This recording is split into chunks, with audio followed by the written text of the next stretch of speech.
আসসালামু আলাইকুম। So guys, তো আপনাদেরকে সবাইকে স্বাগতম মাসুম কবুতর ইউটিউব চ্যানেল থেকে। তো সবাই আমার কবুতরগুলো দেখেন, জানেন তো, সবাই আমার ভিডিওগুলো দেখেন।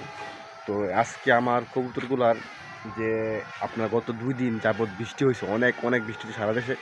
তো অনেকখানে বন্যা হয়েছে টুকটাক নোয়াখালীর দিকে। তো আমার কবুতরের ফার্মের যে অবস্থা মানে ভয়াবহ ছিল, প্যাক কাদা ময়লা আবর্জনা অনেক কিছু আসছিলো। তো সাফ করতে সময়টা পাই নাই।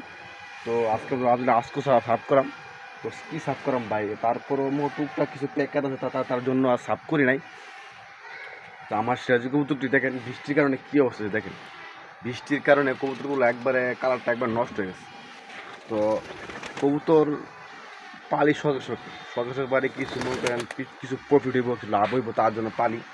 তো আমার এই কবুতরের ছাগগুলা, যে কবুতর আপনার টংগুলা সবগুলো বৃষ্টিতে একবারে ভিজ যায়। কিছু কবুতর উমো বসে রয়েছে। তো আবার কিছু কবুতর মনে করেন যে বাচ্চা নিয়ে ভিতরে। তো ভাই কবুতর পাইলে আপনার মনে একটা শখ মিটে আর কি, শখটা মিটে আর কি।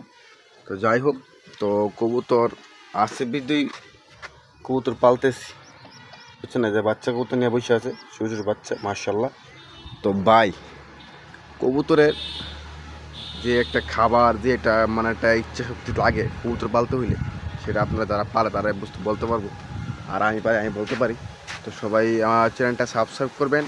আর এর মধ্যে কবুতরের ভালো ভালো ভিডিও পেতে হলে সবাই শেয়ার করবেন, লাইক কমেন্ট করবেন।